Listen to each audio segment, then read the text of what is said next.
Welcome back to Talk of the Town on 99.7, 1450 WHTC and WHTC.com. Welcome back to Talk of the Town for this Friday, November 18th. I'm Gary Stevens. It is the third Friday of the month, which means at this time we are joined by, if Juke Van Os was still with us, he'd say the telephone man. Greg Clark from AT&T joins us via the Zoom connection. Good morning, Greg. Hope all is well. Good morning, Gary. Yeah. Listen to that weather forecast. You know, my family's from Buffalo, and so It is. know it well. Yeah, and only the Upper Peninsula of Michigan can rival Western New York for snowfall and dealing with mounds and mountains of snow. But if you have a question about telecommunications, Greg will be happy to answer it at 616-395-1450. 616-395-1450. Greg, talk a little bit about the importance of telecommunications right now in areas such as Buffalo, even around these parts. If people need to get a hold of other people, yes, the internet is fine. It is great, but nothing beats, well, in this case, nothing beats the smartphone when you have to get a hold of somebody in a very tough situation. And nothing beats it, Gary. And our networks are hardened for these type of events. They run on, electric power, but a lot of them have standby generation capabilities. We are always working hard to make sure that our network reliability and availability is there for our customers. And we appreciate each and every customer, especially, over in Allegan County and Ottawa County and Holland area. You guys get quite a bit of that lake effect weather as well. And so we're investing in the network so that when these things happen, even though it's the happiest of times with Thanksgiving coming up and the holiday season, and, Michigan really shines in all four seasons. But in these situations, we just double our efforts just to make sure that everything is ready and prepared to get through the winter season. Greg, quick question. An amazing time of the year.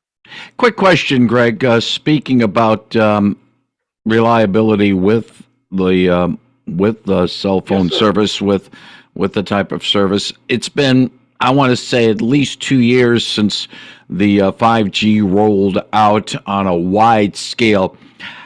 And you could speak directly with the AT&T situation, since that's whom you're involved with.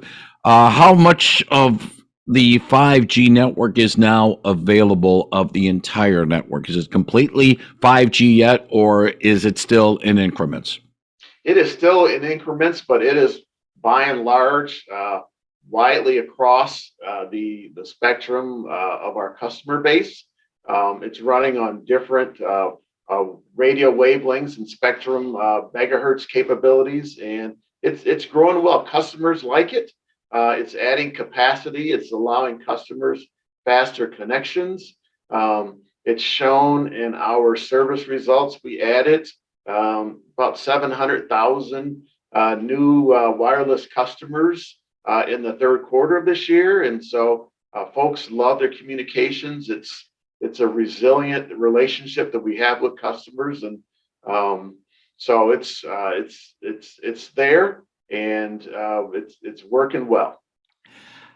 I'm going to throw you a little bit of a curveball question, Greg. I love curveballs. Well, we'll see about this one. It involves wireless hotspots. Yes. I would say maybe 2 years ago, perhaps 3, it was a big thing to have a wireless hotspot with you so that you can be able to access the internet no matter where you are.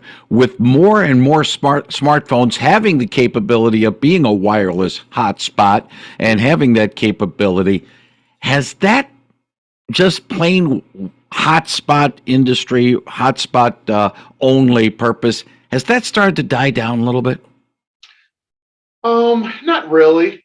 There's a couple different use cases you mentioned. The device itself, individuals who use their device as a hotspot. But if you happen to live in an area where your broadband connection may not be what you think it needs to be, and you have a better broadband connection on your wireless device. Folks, you tend to, can use those at home. And we've seen that in our results. Our wireless service revenues up 5.5% in the third quarter. And Gary, it's honestly, it's the best growth in more than a decade from our customer base. We cannot be happier. Yeah, I think you know what I'm saying is that the hotspot only instruments as opposed to having So it you with can buy one. So if you live in an area where you're where you need more capacity, say if you're in a house and you need more capacity, and you can buy that hotspot and plug it into your broadband network in your house, there's a pretty strong use case for having hotspots. Absolutely, the little hockey pucks. Yes. Yeah, I was just kind of wondering because it just it technology evolves so quickly, Greg. And what was cutting edge a few years ago has now become yesterday's news. And I'm thinking of maybe more of the electronic toys, like, or even, hey, it used to be the big thing, push to talk, like a walkie-talkie. That was big. Yeah, I hate to say this, almost 20 years ago. It's not so big now. It just evolves so quickly. These things do evolve quickly. Honestly, I tend to lose things. And so I went out recently and bought a couple air tags, and I put one in my backpack, and I can find that backpack with my iPhone or my device, my tablet, my iPad. If I ever lose that device or my backpack, or if I lose my keys, if it's air tagged, I will always know where it is. So lots of useful devices out there in the wireless world for sure. Greg, I sometimes, and I shouldn't be proud of certain things, but I'm proud of the fact that I have the capability of picking up things on the fly, learning as I go along, and teaching myself how to do certain things, especially in electronics and the like. But I understand. Hey, I'm blessed with that ability, and not everybody is. That's great. I'm talking a little bit about digital skilling and digital literacy, and you got some news about what AT&T is doing and trying to help some of us who are a little bit more seasoned be more literate in the digital world. We do. Digital literacy and digital illiteracy, that is the ability to find, communicate, evaluate various information on various digital platforms, being comfortable on digital platforms. It's an issue in the country. About 40% of our students face barriers there, insufficient capacity and knowledge. About 15 to 20% of adults are not digital literate. And so it's part of our digital skilling effort, our AT&T Connected Learning effort, which we're trying to bridge the digital divide above and beyond our network build out. We've committed $2 billion to bridging the digital divide by investing in community organizations and community efforts that will help and teach individuals either through online learning or through in-person workshops how to become more digitally literate. It's an important skill that folks need to have, one, just so that you can manage your life, but also so that you're not taken advantage of by others who might be out there operating and using our digital assets in an unseemly way. And so we offer lots of workshops on internet basics. The one that we're focused on, did you know the number one way to prevent your password from being stolen on your device or somebody hacking in is solely related to how long your password is. And so we try to teach folks, here's some simple steps you can do to take to keep your online profiles secure, safe, and available just for you on your terms, and so that other people cannot hack into your systems. And so tablet basics, getting started on computers, how to learn email, all these sorts of things. We are partnering with the Boys and Girls Club nationally to do some things with them. We are offering our employee base, our employee volunteers, should there be a need, if there's a community organization that's listening in your viewership, regardless of where they are, we would love to partner with organizations out in the community where we come to you and teach digital literacy, digital skilling to your constituents, folks in your world, free of charge. And so we're doing this around the state right now, and we'd love to do more in the Holland area, but also all around the state. How can people get information about maybe a class or a seminar that might be near their own area, or perhaps their own need for learning? What type of skills they might be looking for? Yeah, folks can ring me up, email me, gregory.clark@att.com, or give me a jingle on my, or text me, 248-217-1360. We would love to engage and bring these workshops to community organizations all across the state so that we can help narrow the digital divide and homework gap that our kids and our seniors are going through right now. So we're really excited about it, and we're not taking our foot off the gas to make that happen. By the way, we'll pass along Greg's contact information before we end our segment at the top of the hour. If you got a question for Greg Clark right now, 616-395-1450, 616-395-1450. Greg, you mentioned about the fact that AT&T is looking to develop partnerships for developing these digital literary workshops in communities, but also partnerships in terms of increasing broadband availability is something that the company is seeking right now. That's true. State of Michigan is opening their broadband office in early 2023. It's called the Michigan Office of High-Speed Internet. We will be at the table with our expertise when these opportunities to expand broadband become available. We are investing heavily in building out fiber networks across the state right now.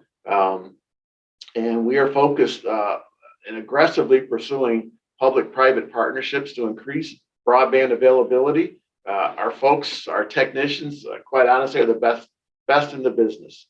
We've got the knowledge base to not only build a network, but maintain it for the long term and invest in that network so that it's continually current, reliable, and available and secure over the long term for customers. Many counties have impaneled task forces on broadband mapping and things like that. We are engaged with counties across the state. Our speeds are world class, and we are looking forward to doing more of that around the state and around the country. And so it's something that we're really, really excited about. Currently leading the nation's largest fiber build, doubling our footprint to about 30 million locations by 2025. A lot of that is going to be in Michigan.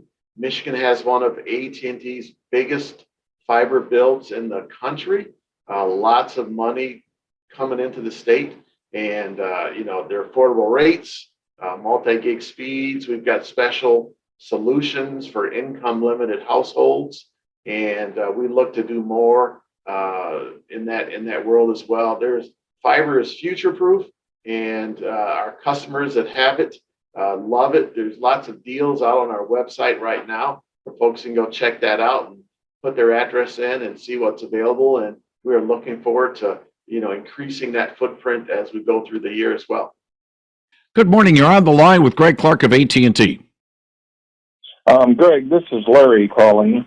I happen to be the pastor to the seniors at our church, and our seniors always have a struggle keeping up with this kind of technology. And I think I just heard you say that you have a program where you will go to the senior and train them. Did I hear that right?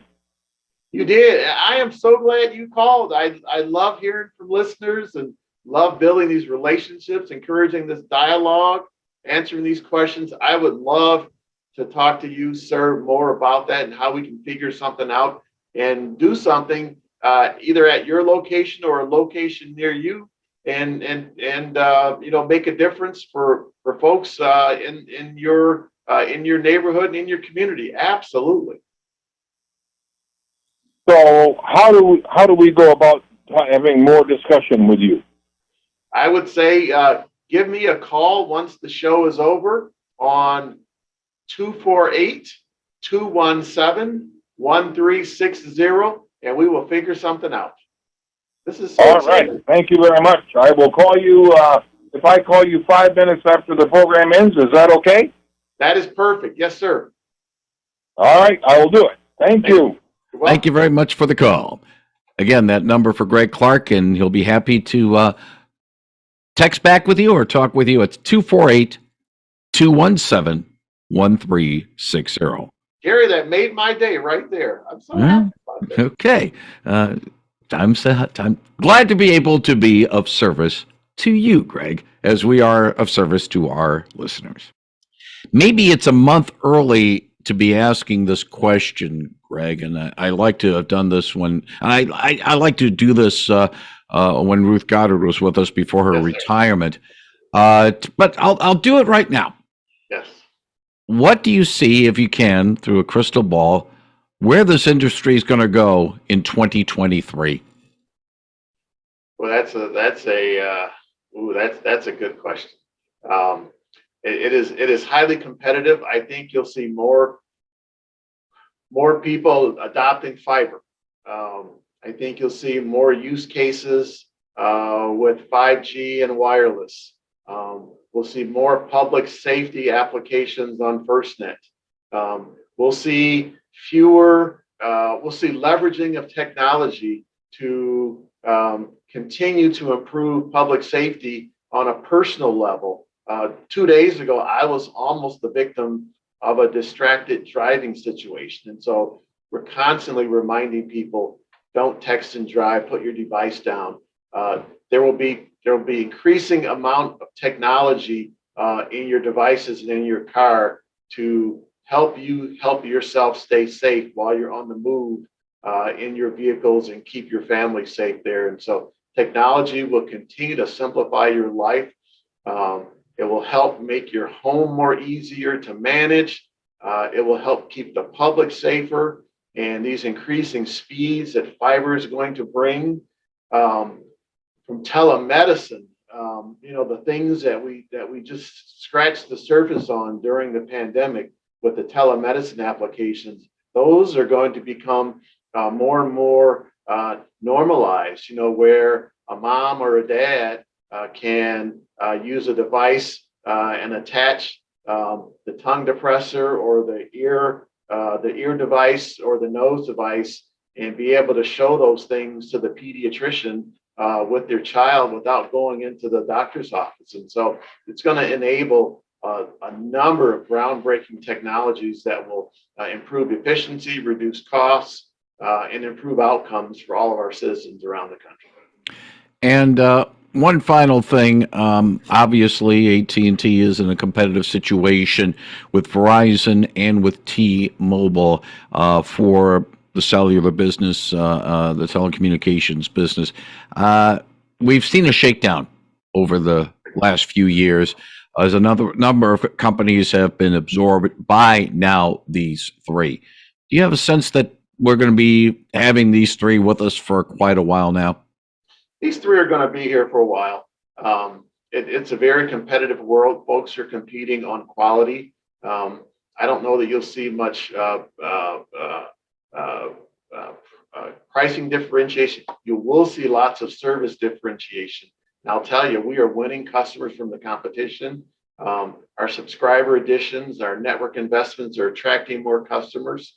It is showing in our results in Michigan. And we're from our perspective, we're industry best in terms of growing the business, growing fiber, growing wireless, growing FirstNet, expanding the use of those things, and we are attracting more than our fair share of the business. We plan to win more than our fair share of business from our competition, we keep each other honest. And so, we welcome the competition, and we'll compete on quality and customer experience all day long. He is Greg Clark of AT&T. If you wish to contact him, his mobile number is 248-217-1360. Again, 248-217-1360. And he can be reached email at gregory.clark@att.com. gregory.clark@att.com. Greg, as always, thank you very much, and we'll talk again next month. Thank you, Gary. Happy Thanksgiving. Thank you very much, Greg Clark on WHTC.